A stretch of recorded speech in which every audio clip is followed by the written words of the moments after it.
HCAM programming is supported by our viewers, thank you, and by Phipps Insurance Agency, representing companies such as MapFree Insurance.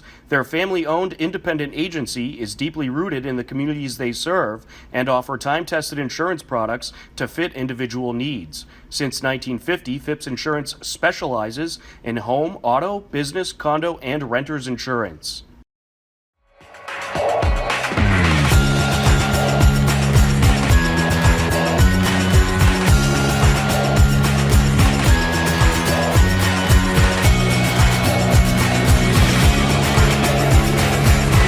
Everyone, and welcome to today's edition of HCAM News. I'm HCAM News Director Tom Nappy, here to fill you in with what's happening in Hopkinton.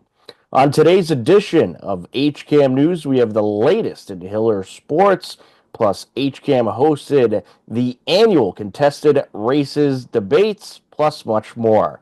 But first, we have an extended recap of this year's Hopkinton Annual Town Meeting. The 2025 Hopkinton Annual Town Meeting started with a motion. Thank you, Mr. Moderator. I move to take Article 37 out of order and consider it immediately following Article 26. The reason for this is both articles pertain to the center school reuse, so we thought it was best to get them right after one another, same presentation, and hopefully save us all some time. After the motion, the consent agenda was approved. PEG, access and cable-related funding. Article 8, Chapter 90 highway funds. Article 9, transfer to the other post-employment benefits liability trust fund. Article 10, transfer to the general stabilization fund. After Article 3 and 4 passed, it was time to discuss the 2026 fiscal year operating budget. Through a combination of cost containment and some good news on estimated revenues, the proposal before today's town meeting, if approved, will deliver a balanced budget, one that sustains fiscal year 2025 service levels across departments, that pays for contractual and other inflationary cost increases, and provides for schools to deal with growing enrollment. I mentioned that this budget proposal contains some targeted service level increases. Specifically, the proposed budget provides the Hopkinton Public Schools with a $3.63 million funding increase, not including a substantial increase in school and town staff benefits costs. The school budget will also include an additional $1.046 million in Article 12 to support tuition for special education students who are placed in programs outside the community. The $132 million plus budget passed unanimously after little debate.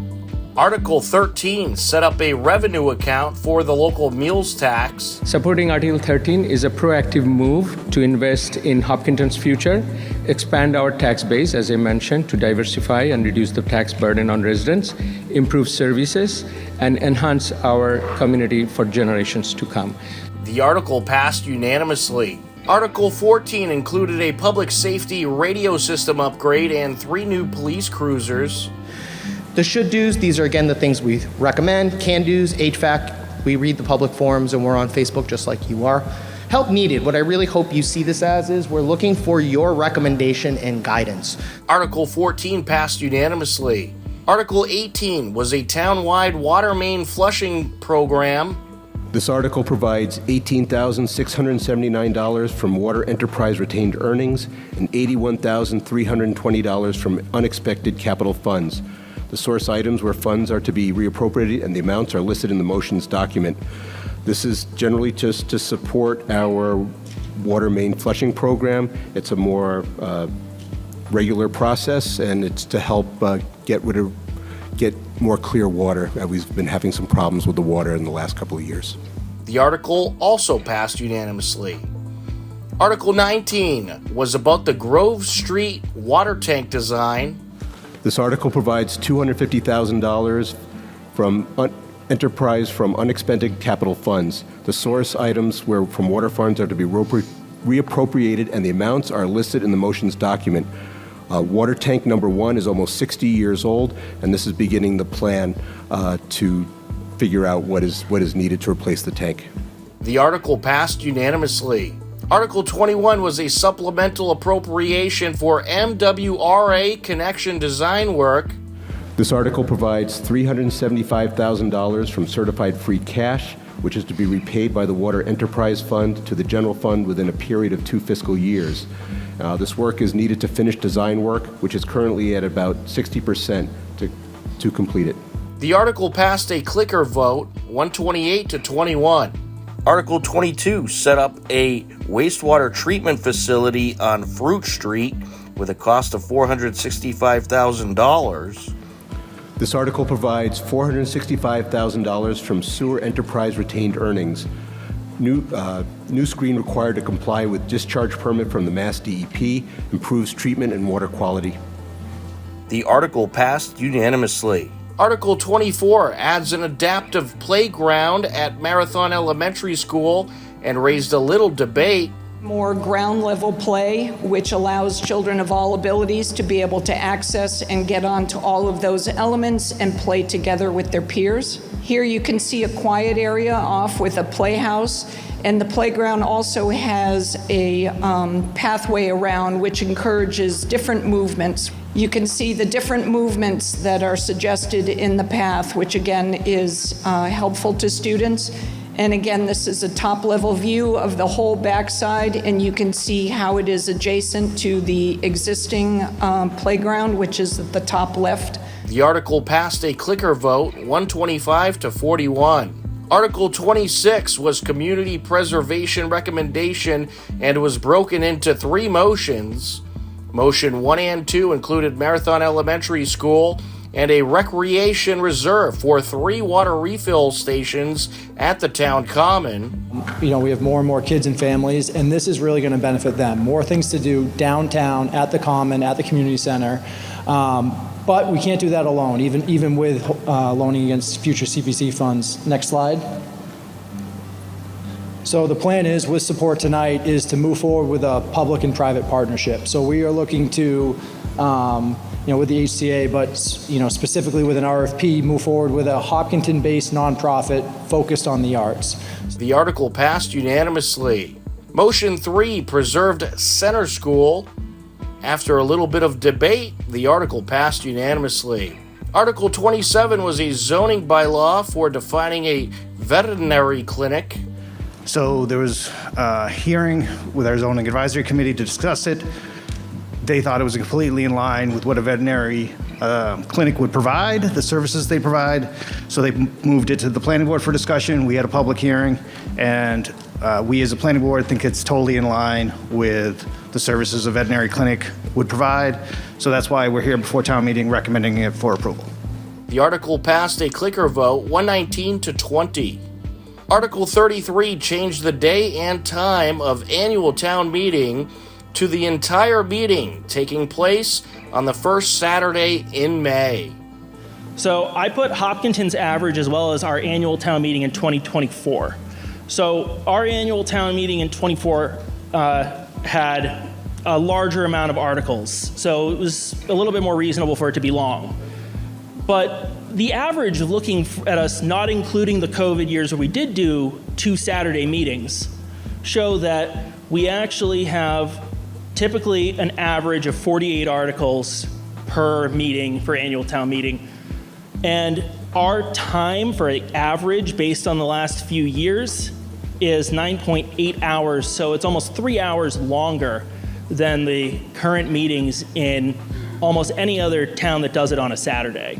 The article passed a clicker vote, 97 to 39. Article 34 was a citizen petition to prohibit use of engine compression brakes. As amended, it says on public ways within the town of Hopkinton, except for routes I-90 and I-495. The issue for me, the inspiration was at Woodville, and the follow-on was the complaints about noise. Jake brakes, unmuffled Jake brakes are quite noisy. They were described by one party that I know who drives trucks as barking because they are not muffled. They can be muffled. We're making a law here, and the chief of police, his job is to enforce it. That's what he does. But we're making a law that's almost impossible for him to enforce. I'm pulling you over because you used the Jake brake. Well, I had an emergency, officer. That's it. I'm sorry. This is pretty silly. Overall, I think town meeting's run great, though. Thank you. This article failed 35 to 80. Article 39 amended the town charter to give Board of Library Trustees power to make appointments. We're seeking to make is the Board of Library Trustees may appoint a library director in accordance with the personnel policies of the town. The Board of Library Trustees shall annually set goals for the library director and with input from the town manager. The article passed 88 to 27. Article 40 was the final article of the night and the annual town meeting. But it'll help keep our collection rate at 99%, but also it allows us to utilize the demand fees to pay for the new budgeting software, and our goal is to keep our budget flat. The article passed unanimously, and the 2025 Hopkinton Annual Town Meeting concluded in about 3 hours and 45 minutes. Then do I have a motion from the select board to adjourn until the town election? The select board moves that we adjourn until town election is concluded. Okay. And all those in favor? Opposed? And unanimous, so carries. Good night. Thank you, everyone. HCAM recently hosted a select board debate for the 3 candidates running for the 2 open seats in the 2025 annual town election. Here's a look. What do you feel are the biggest issues or challenges facing the town in the coming year? And if elected, what are your top priorities? Great question. So I think the biggest one I just referred to a little bit is going to be our managing the budget with all the growth that we have and managing the tax base under control.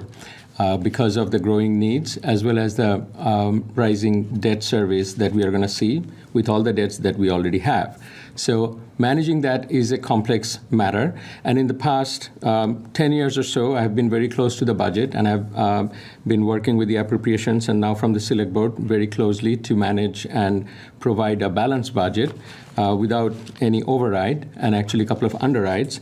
And even this year, after having our very much needed school capital debt from last year, this year we went further into fiscal discipline and having zero debt addition.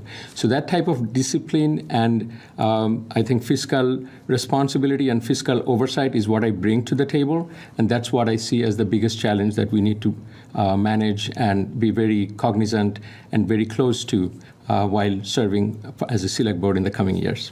All right, thank you.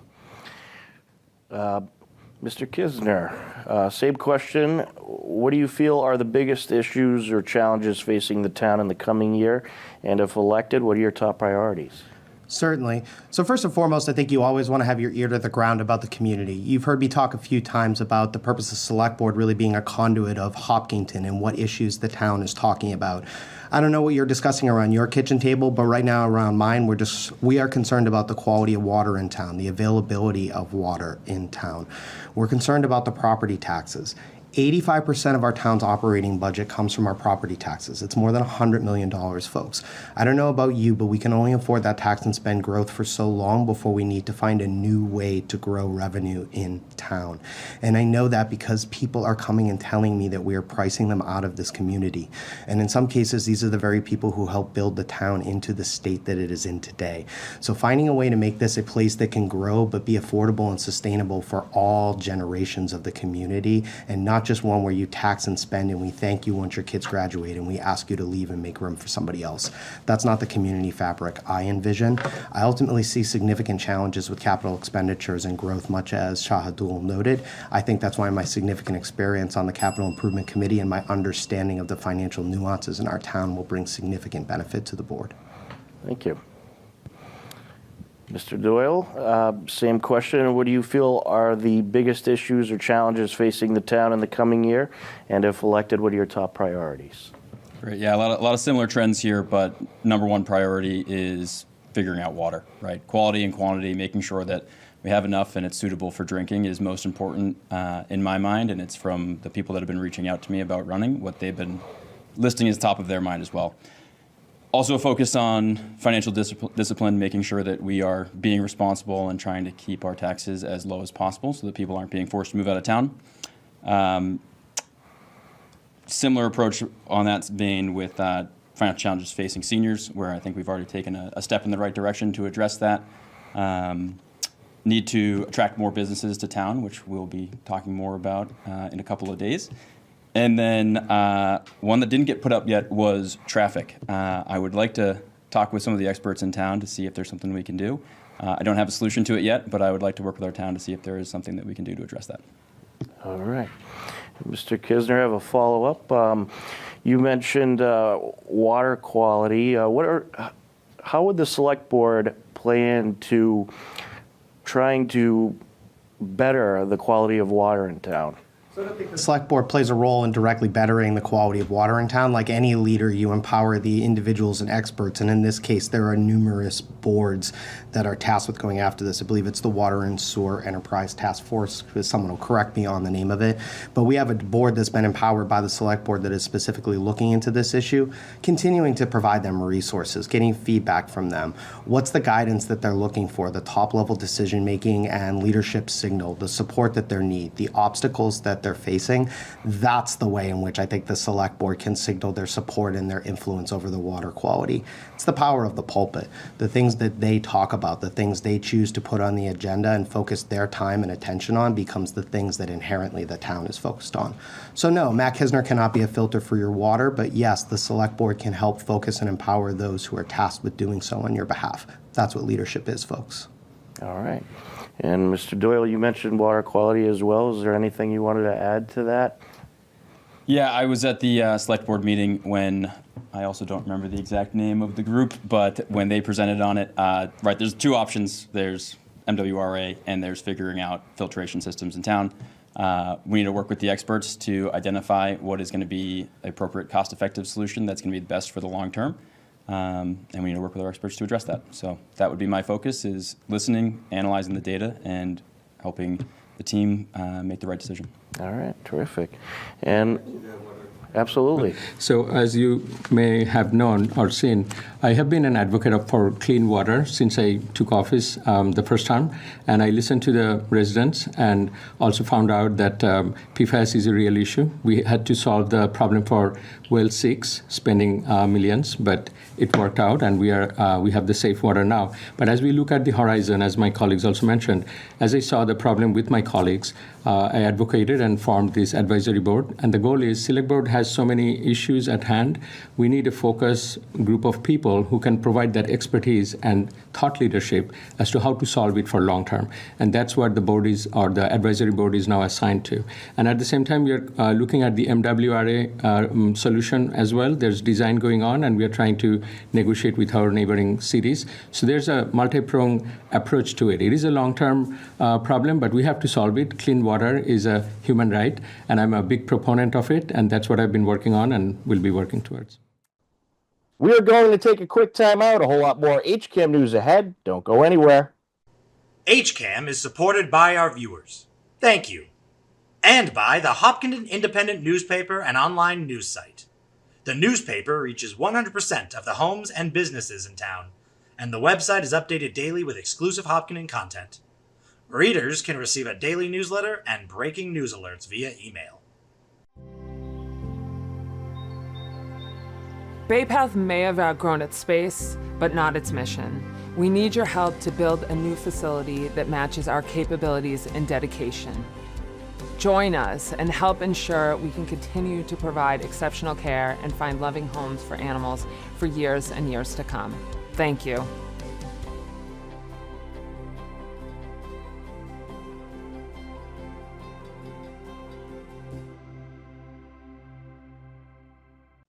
Welcome back to HCAM News. Hiller Sports had a very busy week. Here's the latest.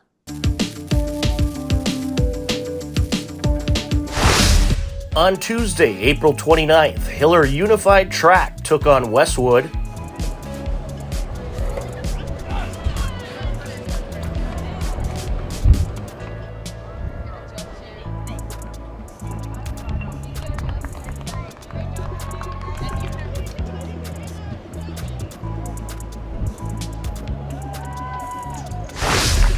It was a great meet between the TVL teams. Congratulations to the terrific athletes on their hard work.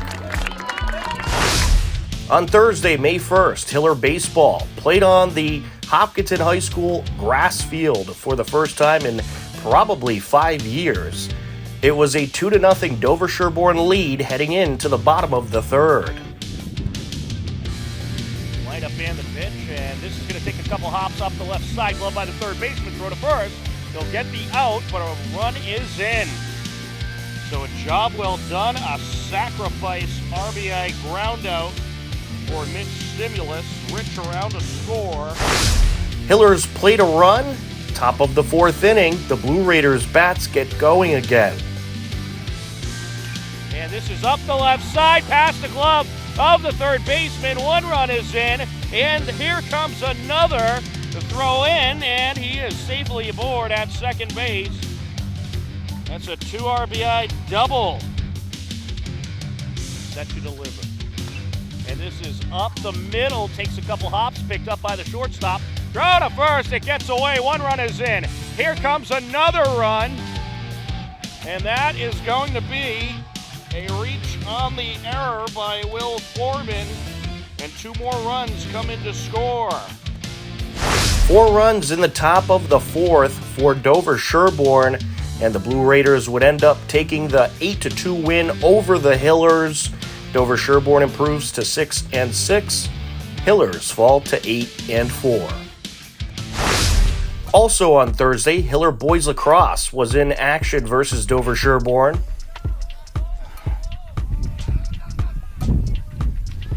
Takes a shot and a goal for Hopkinton. Off a steal and a quick move downfield, Hopkinton now leads 2-1.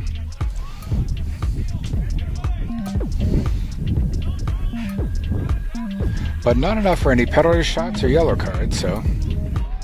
And there's a score for Dover Sherborne, tying it up at 11:10 of the second quarter.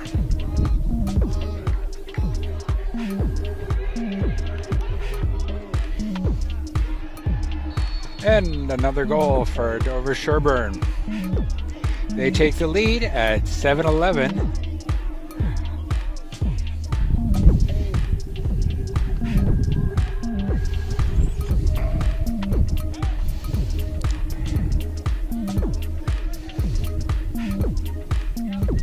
There's a shot and another goal for Dover Sherborne. Dover Sherborne took the win, 14-5. The Blue Raiders improved to 7-2. Hillers fall to 5-4.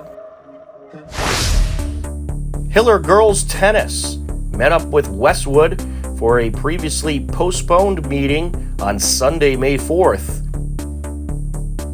The Hiller girls took the very impressive 3-2 win over a very good Westwood team. Hopkinton improves to 9-3. Westwood falls to 6-3. Help fight ALS by supporting Hopkinton Hillers versus Holliston Panthers baseball at 6:30 p.m. Thursday, May 8th. Come down to Hopkinton High School and support the vendors to help strike back against ALS. On Monday, April 28th, Hiller Girls Lacrosse hosted Medway. It was a 4-1 Hiller lead heading into the second quarter. It is Mato, gets it out in front and ripping it in. Taylor Interante. Out in front and a shot and a score, Avery, Quebec. Interante working it up, sends it out in front. Shot in. Kendall Tom. Great feed from Interante to Kendall Tom. And she is able to pop it in at 9:15 left to go in the second quarter. Gets it over. Rachel with the shot and the score. Here comes the Hillers. Out in front. It over and another score. A great feed from Caden Rosendale to Kendall Tom. The Hillers strike once again. They now lead it by 5. Here we go. Working our way in, and just like that, how about another one? Lucy Mado strikes. Hopkinton outscores Medway 8-2 in the quarter and would end up taking the win 16-11. Hopkinton improves to 6-2. Medway falls to 4-6. Avery Quebec and Kendall Tom both netted 4 goals apiece in the win. Congratulations to Medway captain Ella Taylor, who netted her 100th career goal during the game. Medway has it. Quickly upfield they go. There's a shot and a score. That's going to be Ella Taylor, the captain.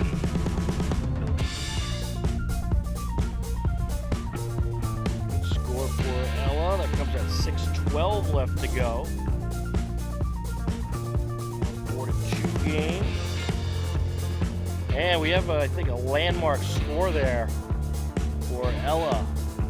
That's going to be her 100th goal. 100th career goal. Congratulations to Ella Taylor. And we'll stop for a little recognition. Certainly well deserved. 100 goals. That is not easy to get. Very impressive stuff. Congratulations to Ella Taylor. Also on the busy Monday, April 28th, Hiller softball looked to get back in the win column versus Millis. It's time for some town government happenings you should know about. On May 15th, we'll have the school committee meeting at 7 p.m. live on our HCAM Ed channel and YouTube channel. And on Monday, May 19th, we have town election night coverage. That, of course, follows the annual Hopkinton town election. Polls are open from 7 a.m. until 8 p.m. at Hopkinton Middle School, Monday, May 19th. And then at 8 p.m., you can tune in to HCAM for our live results show. That's at 8 p.m. Monday, May 19th. To view all upcoming town government meetings, head over to hcam.tv/gov. And for more information, you can head over to the town website at hopkintonma.gov. Believe it or not, we are out of time for this edition of HCAM News, but don't worry, next Wednesday at 6:30 p.m., we'll be back. For everyone at HCAM, I'm Tom Nappy. As always, we thank you for watching. Take care. Enjoy the rest of your day. We'll talk to you again soon. Goodbye, everybody.